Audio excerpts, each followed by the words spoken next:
ഓണം എന്ന് പറയുമ്പോൾ സദ്യ ഇല്ലാതെ എന്ത് ഓണം അല്ലേ?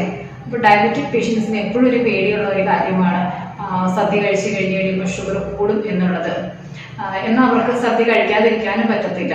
അപ്പോൾ നമുക്ക് സദ്യ കഴിക്കേണ്ടത് എങ്ങനെയാണെന്ന് നമുക്ക് നോക്കാം. ആദ്യമായിട്ട് നിങ്ങൾ ചെയ്യേണ്ടത് ഒരു കാരണവശാലും സദ്യ ഇന്ന് കഴിക്കണമല്ലോ എന്നോർത്ത് രാവിലത്തെ ബ്രേക്ക്ഫാസ്റ്റ് കഴിക്കാതിരിക്കുക, അതല്ലെങ്കിൽ ഏതെങ്കിലും മീൽ സ്കിപ്പ് ചെയ്യുക. അത് ഒരു കാരണവശാലും ചെയ്യരുത്. അത് തെറ്റാണ്.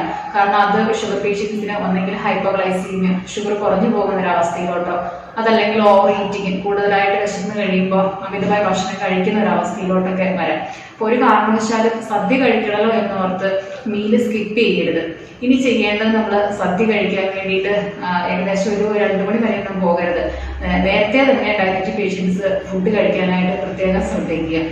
സദ്യക്കായിട്ട് ഇരുന്ന് കഴിയുമ്പോൾ ആദ്യം കൊണ്ടുവന്ന് വെക്കുന്നത് ഉപ്പേരി, അതല്ലെങ്കിൽ ശർക്കര വരട്ടി, കറികളൊക്കെ ആയിരിക്കും ആദ്യം വിളമ്പുന്നത്. അപ്പം ഡയബറ്റിക് പേഷ്യൻസ് ചോറ് വരാൻ വേണ്ടി വെയിറ്റ് ചെയ്യുന്ന ആ ഒരു ടൈമിൽ അവർക്ക് കിട്ടിയിരിക്കുന്ന കറികൾ തോരനാവാം, ഫൈബർ കൂടുതൽ അടങ്ങിയിരിക്കുന്ന അവിയല്, അതല്ലെങ്കിൽ കാളൻ, ഓലൻ പോലുള്ള വെജിറ്റബിൾ അടങ്ങിയിരിക്കുന്ന കറികൾ ആദ്യം തന്നെ ഒരു റൗണ്ട് കഴിക്കാനായിട്ട് പ്രത്യേകം ശ്രദ്ധിക്കുക.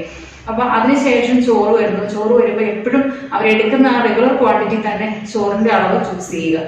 അതിന്റെ കൂടെ തന്നെ വീണ്ടും വെജിറ്റബിൾസ് അവർ ആഡ് ചെയ്യാനായിട്ട് പ്രത്യേകം നോക്കുക. കറികൾ കൂടുതൽ വീണ്ടും കഴിക്കുക. അങ്ങനെ ചോറിന്റെ അളവ് നിയന്ത്രിക്കാനായിട്ട് പ്രത്യേകം ശ്രദ്ധിക്കുക.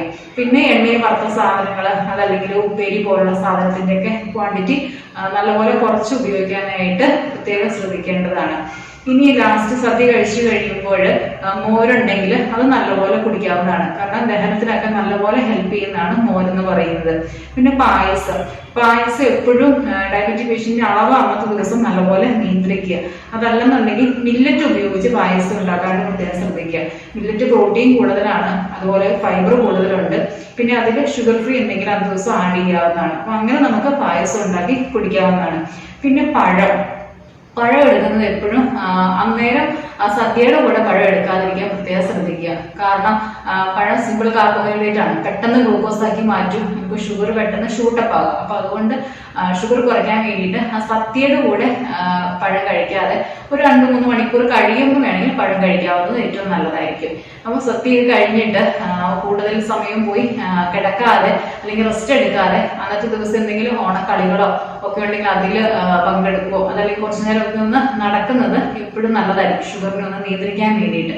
പിന്നെ എന്നത്തെ പോലെ തന്നെ നമ്മളൊരു കുറച്ച് സമയം കഴിയുമ്പോൾ ഷുഗർ ഒന്ന് ചെക്ക് ചെയ്യുക. ഏകദേശം 2 മണിക്കൂർ കഴിയുമ്പോൾ ഷുഗറൊക്കെ ചെക്ക് ചെയ്തിട്ട് ഒരുപാട് കൂടുതലാണെങ്കിൽ ഡോക്ടറുടെ ഒക്കെ നിർദ്ദേശപ്രകാരം തന്നിരിക്കുന്ന മെഡിസിൻ എങ്ങനെയാണെന്ന് വെച്ചാൽ ചൂസ് ചെയ്യാവുന്നതാണ്. അപ്പം ഈ രീതിയിലൊന്ന് ഡയറ്റ് നോക്കി, അതല്ലെങ്കിൽ സദ്യയിൽ ഇങ്ങനെ ചെറിയ മാറ്റങ്ങൾ വരുത്താവുന്നത് ഈ ഓണ സമയത്ത് എപ്പോഴും നല്ലതായിരിക്കും ഷുഗറിനെ ഒന്ന് കൺട്രോൾ ചെയ്യാൻ വേണ്ടിയിട്ട്.